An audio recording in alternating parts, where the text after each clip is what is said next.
දකිනවා මං පනවගෙනම් යන්නේ දුරට යන්නේ ඇයි ඔයා ඔබගේ ආදරේ නම් දන්නවා දැන් හිත මගේ නම් එන්නේ ළඟට එන්නේ ඔබ සොයා මේ සංසාරේ ආත්මයක් ගානේ රහසේ තනමු අහස් මාලිගා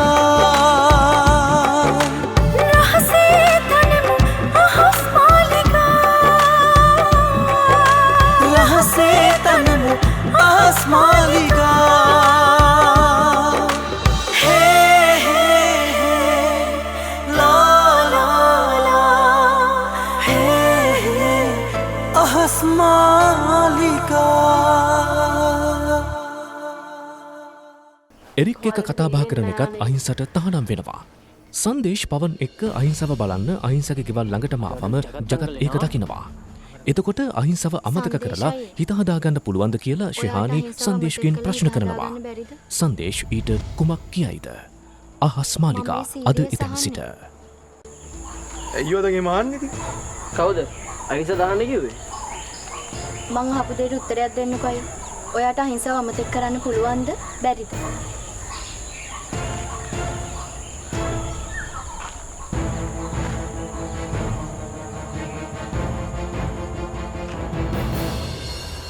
අපිට පිටුම් හදන්න බෑ. මං තාමත් ඔයාගෙන ලොකු විශ්වාසයකින් ඉන්නේ පුතේ. අපි මේ දේවල් කියන්නේ වත් එක තියෙන තරහකට නෙවෙයි. දුව සංදේශ් මේ කරන වැඩ හින්දා ඔයාට යාළුවෙක්වත් ආශ්‍රය කරන්න බැරි වෙනවා. දුප්පත් උනත් වැදගත් මිනිස්සු මේ ලෝකේ ඕන තරම් ඉන්නවා. මං හිතුවා සංදේශුත් ඒ වගේ වැදගත් මිනිස්සෙක් කියලා. ඕගොල්ලන්ට ඔය තරමටම වෛර බඳින්න සංදේශය කරපු වැරද්ද මොකද්ද? දුව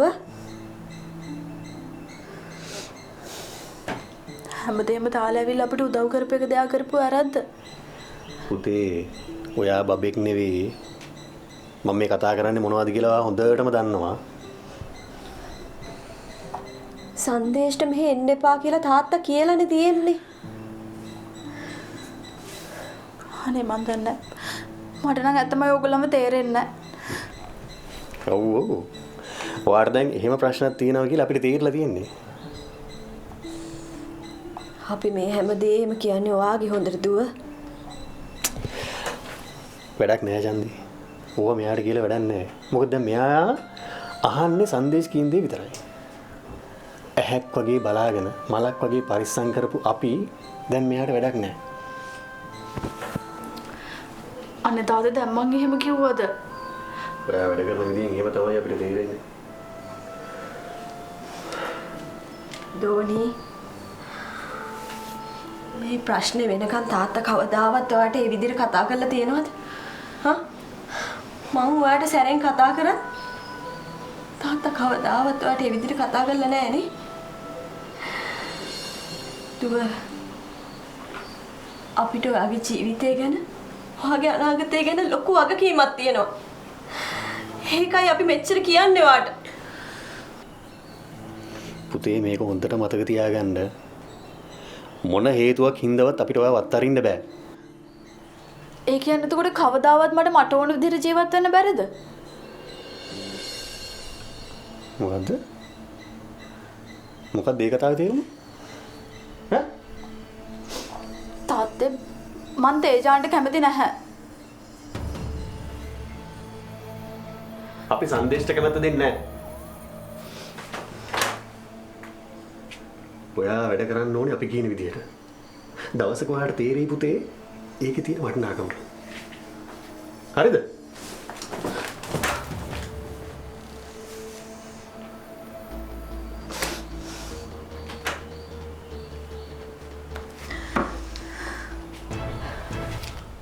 රහසේ තනමු අහස් මාලිගා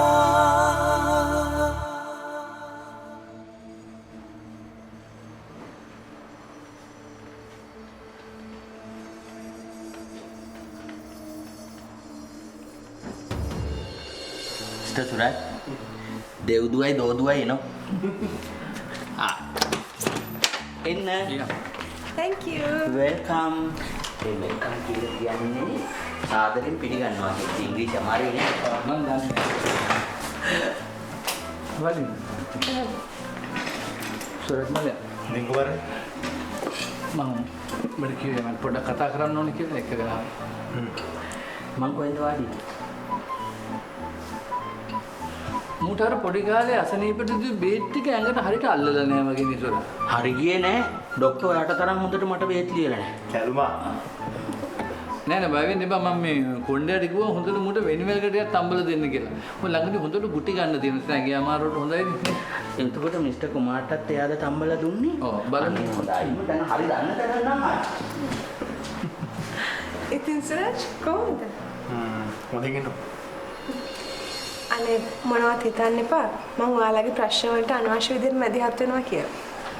නෑ නෑ මේ මට කුමාරයා විස්තරේ කිව්වා. කුමාර කොච්චරවත් කියන්නේ ඔයා ගැන. ඉතින් මමත් මට පුළුවන් විදිහට ඒ දේවල් වලට උත්තර දෙනවා. කුමාර කිව්වා මට පුළුවන් නම් ඔයත් එක්ක මේ ගැන කතා කරන්න කියලා. ඇත්තටම එක අතකට බලද්දී මේ එරික් කුලපුර සූරිය කියන්නේ ඔයාගේ මාමන්නේ නේද? ඔය කායකවත් මම නෑදකම් පවත්වන්න කැමති නෑ. මට කුමාර කිව්වා ඔයා සල්ලිපස් යන කෙනෙක් නෙමෙයි කියලා. දැන් ඔය දුවගේ කතාවකුත් කියනවා නේද? අනේ සෝරි මම මෙහෙම කතා කරනවට මම ඔයා කාටවත් මම කටින් පිට වෙන්නේ නෑ නෑ ඒක අවුල නෑ මේ ඔව් එරික්සන් මේ දුවගේ කතාව නම් කියනවා තමයි. මම ඒක විශ්ද ගන්න යෝජනාවකුත් කරා. ඇයිද සුරාජ්ට ඒ දුවව සුරාජ්ගේ දුව විදිහට පිළිගන්න බැරි? පිළිගන්න බැරි මගේ දුව නොවන නිසා. මම කොහොමද අනුන්ගේ දුවෙකුට උපැන්න සාතිකද? ඒකින් වෙන වාසියක් ගැන හිතලවත් තීරණ වෙනස් කරන්න බැරිද? මොන වාසිය ගැනද කිව්වේ? නෑ මේ එරික්ගේ දෙපළ දුවට අයිති වෙනවා කියන්නේ ඉතින් සුරාජ් දුවගේ තාත්තා වුණාම නිකම් මෙහි හැම දෙයකම බාර කරත් සුරාජ්ටනේ. දැන් ওই දේවල් බලාගෙන ඉරික්සට වෙලා තියෙන දේ පේනවා. අඩුම තරමේ සැනසෙල්ල මැරෙන්නවත් පුළුවන්. බෑ. ඔයා කියන්නේ මටත් ඒ ටික කරගන්න කියලා. අනික මං කවදාව ඒ තත්ත්වයටපත් වෙන්නේ නැහැ. මගේ ගමන මයි යන්නේ මගේ උත්සාහය. එච්චරයි. අනිත් එක මට ඔය කාගේවත් දේවල් ඕනේ.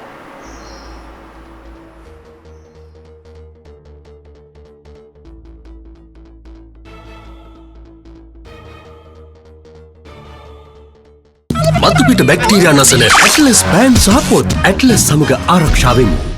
से तनम अहस्मालिका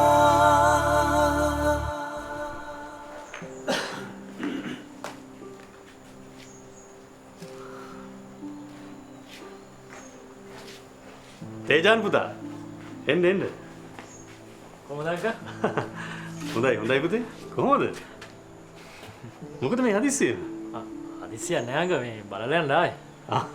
ඒක හොඳයි. චන්දි මේ බලන්නකෝ නොකියම ඇවිල්ලා අපිව බලලා යන්න. ඒකනේ. කැම්පස් වහලා දැම්මහම විභාගෙ සේරම පහුණා නේද පුතේ? ඔව් නේ. කොහොමටත් ඉතින් තව අවුරුද්දක් දෙකක්වත් යයි.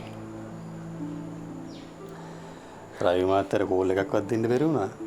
මේ ගෙදර කට්ටිය ඔක්කොම සනීපෙන්නේ පුතේ නේ? ඔව් අංග. මේ අහිංස ගෙදර නැද්ද? ඉන්නවා. එයා ඉතින් කොහොමත් කාමරෙන් එළියට බහින්නේ නෑනේ. කොච්චරවත් පාඩම් කරනවා, නෝට්ස් ලියනවා. ඕවා තමයි එයාගේ වැඩ. චන්දි. දුවට එන්න කියන්නකෝ. පුතේ කෝල් එකක් දුන්නා නම් කැම ටිකක් ලෑස්ති කරලා තියෙනවනේ අයියෝ. අංකල්ලාට කරදර වෙන හින්දාම තමයි කෝල් නොකරේ. අයියෝ පුතේ. ඒක මොන කරදරයක්ද? ඉතින් පුතේ මේ දවස්වල මොනවද කරන්නේ? මේ දවස් ටිකේ නම් තාත්තගේ බිස්නස් වලට උදව් කරගෙන හිටියා. ඒක හොඳ වැඩ. තාත්තට ඕන කරන්නේ මාව ඉක්මනට බිස්නස් වලට ඇදලා ගන්න. එතකොට යාට නිදහස් වෙන්න පුළුවන් ඉක්මනට. කොහොමත් ඉතින් තේජාන් පුතාගේ උරුමේනේ. අපි යන්න ඇතුළට.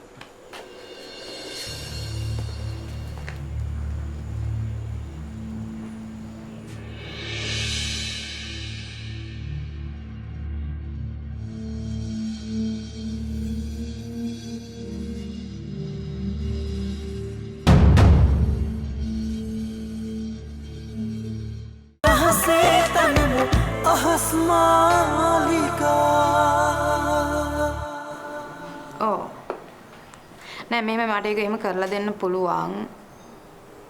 ඔව්. ඇයි මෙහෙත් ප්‍රශ්න තියෙනවනේ නේද? මම බලලා කෝල් එකක් දෙන්නද? ඕකේ.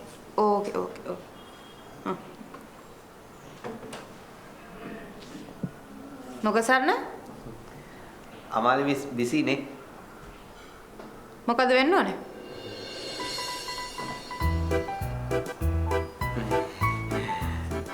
අමාලි මිස්ගෙන් පොඩි ඔත්තුවක් දැනගන්න.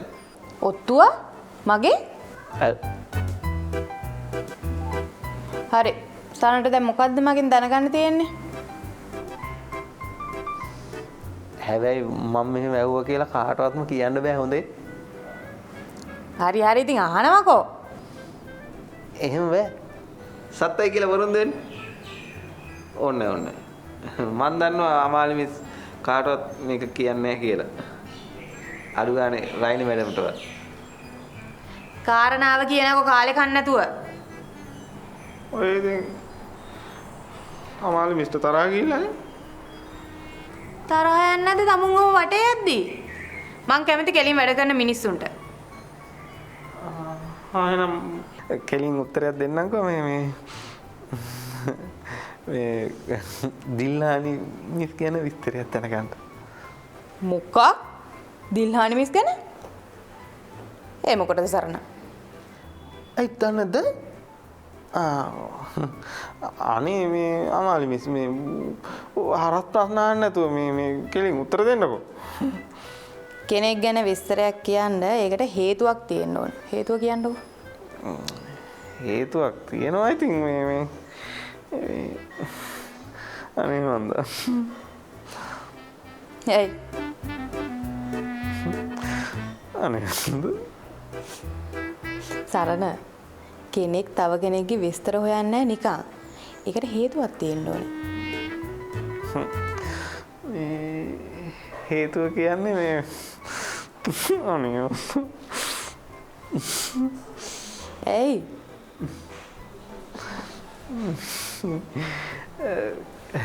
එමිස් මේ හරි හොඳයි. අනේ මන්ද. මේක පුදුම වැඩක් නේ. නෑ ඉතින් මේ එමිස් හරි හොඳයි. මේ හරි ලස්සනයි. දැක්කත් හිත පිරෙනවා. එමිස් එක්කලා කතා කරාම තියෙන හිතේ කරදර ප්‍රශ්න සේරම අමතක වෙලා යනවා. අනේ මන්ද. දැන් මොනවා සරණට මිස් ගැන දැනගන්න තියෙන්නේ? මේ අනේ රයිනි මැඩම් මෙනෝ අපි ඒ ගැන පස්සේ කතා කරමු. මේ මං ඔබ කිව්වා කියලා කියන්න බෑ.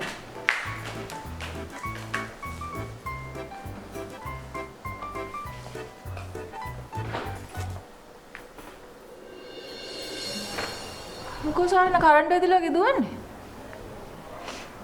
දිල්හානි තමයි දවසකටවත් ගෑණි. දැල් එලන්න කියාපු ගෑණි. මොකද වෙලා තියෙන්නේ? අන්න සරණෝ පිස්සු වට්ටලා. දිල්හානි? මගෙන් දිල්හානි මිස් ගැන විස්තර අහනවා. මට කියන මැඩම්ටවත් කියන්න එපාලු ඇහුවා කියලා. පවුදෙයනේ. හැබැයි සරණ නරක මිනිහෙකුත් නෙමෙයි. අයියෝ මැඩම්. දිල්හානි කැමති නම් අපිත් පොඩි සපෝට් එකක් දෙමු. මේ මිනිහා දිවිනා ගන්න වැඩක් තමයි යෝග ඈ.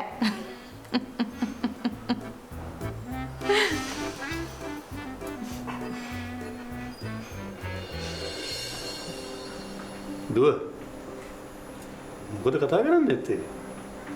බලන්නකෝ ජන්ති. වෙන වෙලාවට නම් කොහොමද මේ කතාව? තේජාන් පුතා ඉතින් මෙයාව දන්නේ අද ඊයක නෙමෙයිනේ. ඒ කාලේ ස්කූල් බස් එකේ යද්දි හොඳම යාළුවා නේ ඉතින්. නේද පුතා? දැන් මෙයා ඉස්සරහට වඩා තැම්පත් වෙනානේ. අම්මා තාත්තා ඉස්සරහ කොහොමත් එහෙම තමයි. යාළුවෝ සෙට් වුණාම බලන්න ඕනේ.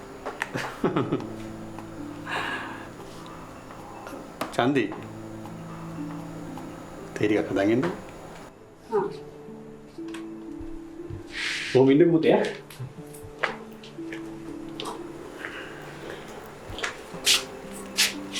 අනිසපතේ තේජාන් මම පිට එක්ක කතා කරගෙන යන්නේ පුලත් එක්ක කතා කරන්නේ. ඉන්න තමයි.